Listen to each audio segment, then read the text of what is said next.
말초 쪽에 혈액 포텐셜이 많이 내려가는 거야. 그러면서 피가 안쪽에서 바깥쪽으로 더 잘 나오고, 그렇게 혈액 대순환이 더 촉진된다는 거죠. 오늘은 이 얘기를 하고 나서 아토피의 원인에 대해서 얘기했었으면 좋았을 뻔했는데, 제가 그 당시에 아토피의 원인을 얘기하기 전에 얘기를 하고 할까 조금 고민을 하던 얘기가 있었는데, 그때 제가 굳이 이제 이것까지 설명을 할 필요는 없겠다라고 생각해서 혈액 대순환만 얘기를 하고 아토피 원인에 대해서 얘기를 드렸죠. 오늘 얘기를 그 아토피 원인에 대해서 얘기하기 전에 얘기를 했었으면 좋았을 뻔했다는 생각이 들더라고요. 그래서 오늘 얘기를 하고 나서 이 오늘 얘기와 관련해서 다음 시간에 아토피의 원인에 대해서 오늘 얘기와 결부지어서 한 번 더 얘기를 할까 합니다. 오늘 얘기도 사실은 제가 이제 이름 붙인 거기 때문에 뭐 검색해도 나오고 그런 얘기는 아니더라고요. 오늘 얘기를 하기 위해서 이제 먼저 제가 요 사진을 하나 준비했는데, 이 식물이 살아가려면 이제 이 물이 필요하잖아요. 수분의 이동이 필요한데, 수분이 토양에서 뿌리로, 뿌리에서 또 이제 줄기로, 줄기에서 잎사귀로 이렇게 이동을 하는 것들을 이제 식물학자들이겠죠. 보통 식물학자들이 이 수분의 이동을 설명하기 위해서 이 에너지의 격차가 있으니까 수분이 이동하는 거고, 그 에너지의 격차가 무엇이냐, 뭐 이런 연구를 하면서 수분 포텐셜이라는 개념을 만들어냈단 말이죠. 실체가 없는 에너지의 그 격차를 설명하기 위해서 만들어낸 이론이라고 생각하시면 돼요. 수분 포텐셜이라는 개념 자체가. 그런데 이제 사진에서 보시다시피 토양에서 뿌리로, 뿌리에서 줄기를 거쳐서, 잎사귀를 거쳐서 이 대기중으로 수분이 이동한단 말이죠. 계속해서. 이게 이제 계속 일어나야 이제 식물은 수분을 먹고 계속 수분을 통해서 이제 양분을 공급받고 그렇게 살아가기 때문에 계속해서 이 수분의 순환이 이 물의 순환이 계속 생겨야 된다는 거죠. 이 물의 순환이 토양에서 이 나무를 거쳐서 대기 중으로 나가는 이 순환 자체가 이제 멈춰버리면 나무가 더 이상 이제 수분 공급받지 못하고 잎사귀들이 다 마르고 나무가 죽겠죠. 그래서 이 개념을 설명을 드린 이유가, 이 식물에서 일어나는 이 순환이 우리 인체에도 일어난다 라는 얘기를 하고 싶어서인데요.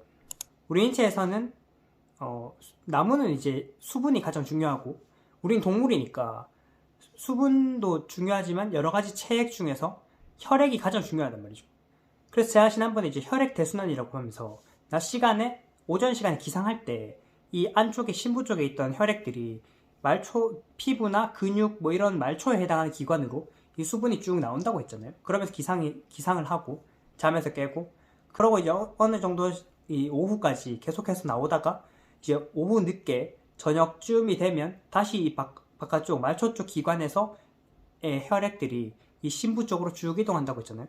그래서 제가 요 얘기를 아까 식물 얘기랑 이제 결부지어서 얘기를 하자면, 우리 이 심부 쪽이 뿌리에 해당하는 거야. 뿌리에 해당하고, 요 말초 쪽이 잎사귀에 해당하는 거지. 그 줄기에 해당하는 부분이 아마 혈관이겠죠.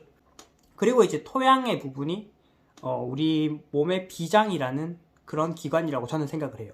아무튼 이 뿌리에 해당하는 지역이 있고 이 잎사귀에 해당하는 피부 부위가 있는데, 혈액 대순환을 제가 설명을 하면서 그 혈액 대순환이 일어나는 그 에너지에 대해서는 설명 안 드렸는데, 그 순환이 일어나는 직접적인 그 움직임이 일어나게 되는 그 요인을 통틀어서 저는 혈액 포텐셜이라는 명칭을 또 붙여가지고 앞으로 설명을 계속 드릴 거예요. 당연히 이 모든 이동이 결국은 호르몬에 의한 변화에 의해서 촉발되겠죠. 그런데 그 촉발되고 어쩌고 저쩌고 해서 결과적으로는 혈액 포텐셜의 변화에 의해서 대순환이 일어난다는 얘기죠. 혈액 포텐셜이라는 수분 포텐셜과 마찬가지로 수분 포텐셜이 높은 쪽에서 낮은 쪽으로 흘러 들어간단 말이죠. 그냥 물이 높은 쪽에서 낮은 쪽으로 흘러간다고 생각하시면 돼요. 그래서 식물에서도 뿌리 쪽에 수분 포텐셜을 가장 높게 설정을 하고, 그리고 줄기, 잎사귀 이렇게 점차적으로 낮아지는 수분 포텐셜을 형성하는 걸로 이제 개념화 시켜놨단 말이죠. 제가 만든 이 혈액 포텐셜이라는 개념에서도 마찬가지로 낮 시간에 우리가 이 안쪽에서 바깥쪽으로 피가 나올 때 이 안쪽에 혈액 포텐셜이 더 높다는 거지.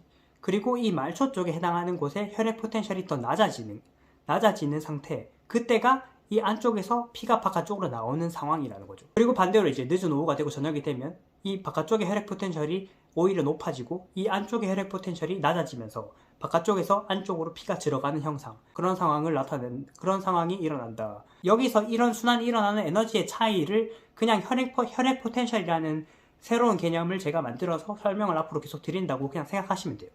그런데 이 혈액 포텐셜이라는 게 식물에서의 수분 포텐셜도 식물의 이 여러 가지 외부 요인에 따라서 달라진단 말이죠. 뭐 햇볕이나 온도, 바람 뭐 이런 거에 따라서 이 잎사귀의 혈액 포텐셜이 달라지면서 뿌리에서 잎사귀로 수분이 더 잘 공급되고 그런 상황을 이제 설명을 한단 말이죠. 그런데 우리 몸도 마찬가지로 이 혈액 포텐셜이 달라지는 요인이 여러 가지가 있는데 그 요인이 저는 어떻게 생각하냐면 첫 번째로 햇빛, 두 번째로 온도, 그 기온, 세 번째로 열. 온도랑 열이랑 똑같지 않냐 할 수 있는데 온도는 이 외부 기온을 얘기하는 거고 열이라 함은 우리 심부의 온도를 얘기하는 거예요. 그런데 이 세 가지 전부 다가 아마도 혈관 확장을 유도해서 혈액 포텐셜을 바꿀 거라고 저는 생각하는데 그러니까 결정적으로는 혈관 확장이 이 혈액 포텐셜을 바꾼다 이거죠. 그러니까 여러 가지 요인, 뭐 당연히 여기에 이 호르몬도 개입하고 신경의 기량 작용도 다 개입하겠죠. 그런 모든 개입이 통틀어서 총체적으로 마지막으로 혈관의 확장을 가져다 주면서 이 혈관이 확장될 때 혈액 포텐셜이 움직이고 혈액 포텐셜이 움직임에 따라서 이 피가 안쪽에서 바깥쪽으로 나오기도 하고 바깥쪽에 있던 피가 안쪽으로 들어가기도 한다는 그런 개념이에요. 그래서 이제 혈관이 많이 확장되면은 마치 주사기의 뒤에 뭐라 그러지? 실린더라고 하나? 이거를 당겨서 앞에 있는 이제 액체나 기체가 이제 빨려 들어오는 것처럼 당연히 이제 안쪽에 있는 혈관이 수축을 하고 바깥쪽에 있는 혈관이 확장을 하면서 안쪽에서 바깥쪽으로 피가 흘러나가고 바깥쪽에 있던 혈관이 압축을 하고 안쪽에 있던 혈관이 확장을 하면 바깥쪽에서 안쪽으로 혈액이 막 들어오겠죠. 실제 예를 들자면 여름에 기온이 올라가면 이 피부 쪽에 혈관이 확장되면서 혈액 포텐셜이 많이 내려가고 그러면 이 안쪽에 있던 피가 더 많이 나오고 그리고 바깥쪽에 있던 피가 저녁 시간에 계속해서 기온이 높으면 이 바깥쪽에 나와 있던 피가 안으로 더 많이 들어가지 못하고 혈액 포텐셜이 많이 떨어져 있으니까. 그래서 여름에 기온이 높을 때는 이 피부 쪽에 혈액 포텐셜이 많이 낮아지니까 심부 쪽의 혈액 포텐셜이 낮 시간에 이렇게 올라가고 이렇게 내려가고 하면서 나왔다가 들어갔다 해야 되는데 원래는 피부 쪽의 혈액 포텐셜이 여기서 이 정도까지 움직여야 되는데 여름에는 기온이 높아서 혈관이 많이 확장되다 보니까 더 낮은 데서 이렇게 왔다 갔다 하는 거죠. 그러니까 이 심부 쪽의 혈액 포텐셜이 똑같이 이렇게 움직여도 물론 이제 여름에도 조금은 달라지겠지만 이렇게 똑같이 움직인다고 하더라도 혈액 포텐셜이 평소와 다르게 많이 내려간 상태라서 많이 올라가지 못한 상태라서 피가 바깥쪽에 많이 머문다는 거죠. 그리고 이제 또 다른 예를 들자면 운동을 하면 내 몸의 온도도 올라가고 그러면서 혈관이 많이 열리고 그렇겠죠. 그러면 또 마찬가지로 이 말초 쪽에 혈액 포텐셜이 많이 내려가는 거야. 그러면서 피가 안쪽에서 바깥쪽으로 더 잘 나오고 그렇게 혈액 대순환이 더 촉진된다는 거죠.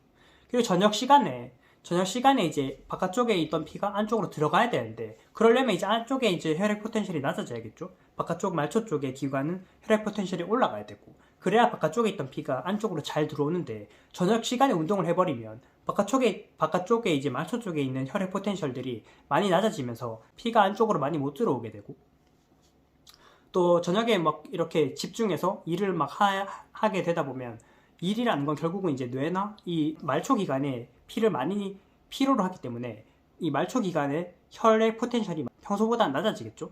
평소보다 낮아지니까 심부 쪽의 포텐셜이 낮아져도 이게 높을 때보다는 이 경사가 덜 생기니까 바깥쪽에 있던 피가 안쪽으로 잘 못 들어오고 그래서 저녁 시간에 뭘 많이 하면은 혈액 대순환이 원활하지 않고 뭐 이런 여러 가지 실제 예를 앞으로도 계속 혈액 포텐셜이라는 용어를 써가면서 설명을 드릴 거란 말이죠. 그리고 다음 시간에 제가 이제 아토피의 원인, 지난번에는 뭐 이렇게 피가 많이 나온다, 뭐 적게 나온다 이렇게 대강 얘기를 드렸는데 이 혈액 포텐셜의 개념을 더해서 조금 더 엄밀하게, 조금 더 면밀하게 제가 설명을 드리려고 합니다. 네, 오늘도 이렇게 제가 만든 개념에 대해서 잠깐 설명을 드렸는데 앞으로 설명을 드리는 데 있어서 계속 사용하게 될 것 같아서 사실 이런 이론적인 것들 자꾸 추가하고 싶지 않은데 계속 이제 설명 드리는 데 있어서 뭐 용어를 쓰면 간단하게 간단하게 이제 더 잘 이해가 될 것 같아가지고 오늘 이렇게 또 혈액 포텐셜이라는 개념에 대해서 설명을 드렸고, 오늘도 영상 봐주셔서 감사하고요. 다음에 또 유익한 영상으로 찾아뵙도록 하겠습니다. 감사합니다.